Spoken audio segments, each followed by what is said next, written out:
नमस्ते दोस्तों, मैं डॉक्टर वेद प्रकाश मिश्रा, आपका एनोरेक्टल सर्जन, आपका अपने यूट्यूब चैनल में स्वागत करता हूं। जैसा कि पिछले वीडियो में डायलिसिस के बारे में हम चर्चा कर रहे थे कि डायलिसिस के एसेस क्या-क्या होते हैं। उसी में जो सबसे प्राइमरी एसेस है, जो तुरंत यूज होने वाला है, वो होता है फीमोरल। फीमोरल क्या होता है? ये एक कैनुला टाइप में होता है, ये फीमोरल है। इसको क्या करते हैं कि जो फीमोरल वेन होती है, जंघे पे ज्वाइंट पे फीमोरल वेन होती है, वहां पे एक शून्य करने की दवा लगाते हैं, शून्य हो जाता है।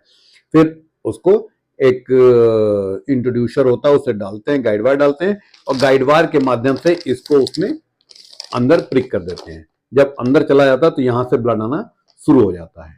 ये ओएसएस है कि जो कभी भी इमरजेंसी में तुरंत यूज करने के लिए होता है। कि सबसे पहले जब हमारे पास मरीज आता है, तुरंत डायलिसिस करनी है, तो सबसे पहला काम होता है कि हम लोग उसको एक फीमोरल डाल देते हैं।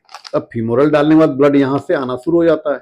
ये ब्लड लाइन जो होता है ट्यूबिंग से कनेक्ट होती है मशीन से, और यहाँ से ब्लड चला जाता है डायलिसिस मशीन में। मशीन से फिर पूरी फिल्टर होता है। ब्लड का जब फिल्ट्रेशन हो जाता है तो ट्यूबिंग की जो दूसरी लाइन होती है उससे ब्लड आता है, और यहाँ पे एक 16 नंबर का कैनुला होता है, जो आईवी कैनुला होता है, वो डाल देते हैं। तो यहाँ पे कैनुला पड़ा होता है और इसके थ्रू ब्लड हमारे अंदर चला जाता है।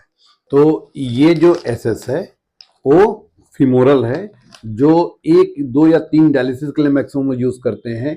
जिनमें बहुत लंबी डायलिसिस न चलनी हो, अचानक कोई ऐसी चीज हुई कि गुर्दा जो है एआरएफ में चला गया, 1-2 डायलिसिस की जरूरत है, तो हम लोग फीमोरल यूज करते हैं।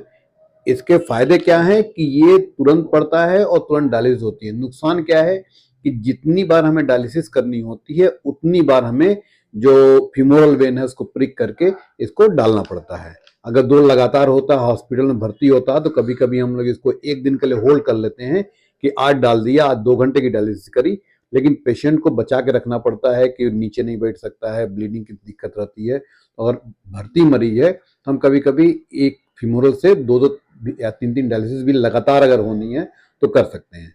लेकिन कभी भी अगर लंबी डायलिसिस करनी है, रेगुलर में आना है, सीकेडी का मरीज है, तो हम लोग कभी भी इसको फीमोरल को एडवाइस नहीं करते हैं। हमेशा इसके आगे के लिए अगर कुछ दिनों को लगा जुगुलर, नहीं तो परमानेंट एसेस में हम आते हैं कि जिसमें परमाकैथ या एवी फिस्टुला बनाने के लिए हम लोग सजेस्ट करते हैं।